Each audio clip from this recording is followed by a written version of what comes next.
कम व बेश यही बातें अब पाकिस्तान के सदर मुशर्रफ साहब कहते हैं। नाला है वो भी वहां के कुछ उन फंडामेंटलिस्ट मुसलमानों से जो इस तरह की तालीमात देते हैं, बल्कि उन्होंने तो ये कहा कि पाकिस्तान तबाही के दौराहे पे खड़ा हुआ है इन लोगों की वजह से, ऐसे लोगों की वजह से जिन्होंने इस्लाम का एक मजहब खेज इंटरप्रिटेशन पेश किया और उसमें शिद्दत पसंदी शामिल की।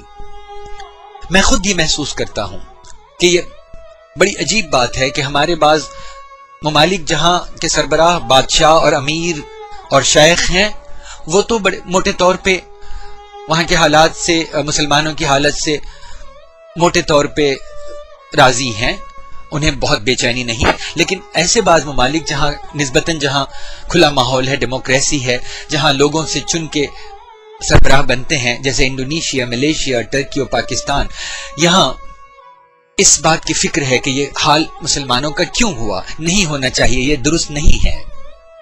पाकिस्तान की तारीफ मैं किस मुंह से करूं?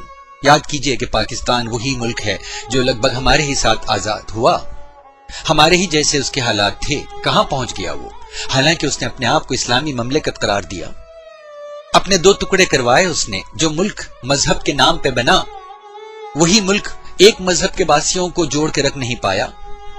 जिस मुल्क ने निजाम मुस्तफा या शरिया को अपना निजाम हुकूमत बनाया, क्या हाल है उस मुल्क का? कितना बड़ा कर्जदार है वो, कितना वहां पे करप्शन कितनी है, कौन से पैमानों पे, किन पैमानों पे आप ये कहेंगे कि पाकिस्तान हिंदुस्तान से आगे है? किन वजूहात की बिना पर आप ये कह सकते हैं कि पाकिस्तान की हुकूमत दुनिया की बहुत सी हुकूमतों से बेहतर हुकूमत है, या पाकिस्तान के लोग बेहतर हालत में जी रहे हैं? अगर बहुत सारे बेहतरे मुस्लिम ममालिक का यही हाल है, तो फिर जिम्मेदार कौन है? हम फौरन तैयार हो जाएंगे इसकी जिम्मेदारी सर मढ़ने के लिए मगरिब के, वेस्ट के। हम कहेंगे कि वेस्ट की पॉलिसीज है, अमेरिका की पॉलिसीज है, इजरायली एजेंट्स का ये काम है।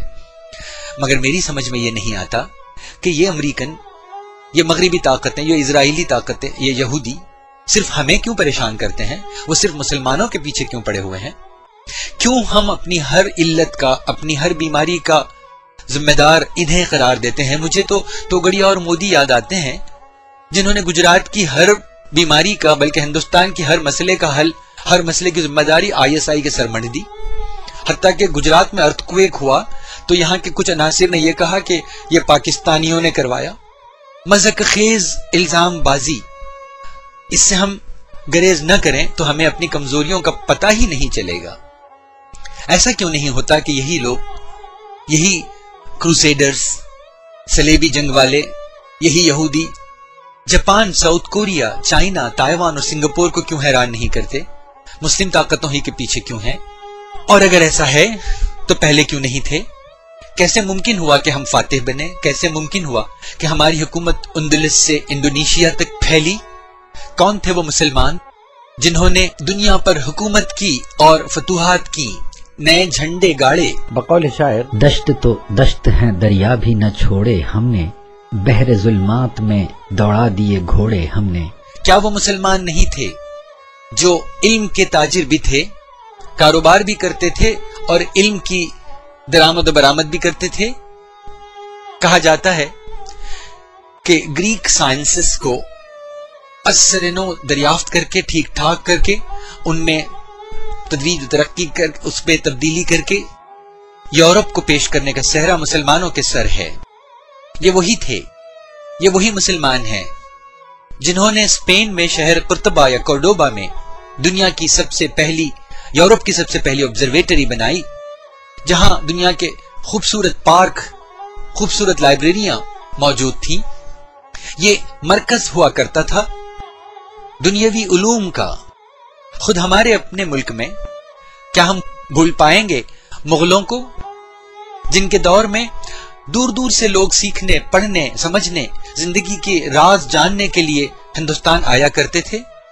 मुझे याद है कि बीदर नामी कर्नाटक के एक जिले में एक खंडर मौजूद है, महमूद गांवा का मदरसा।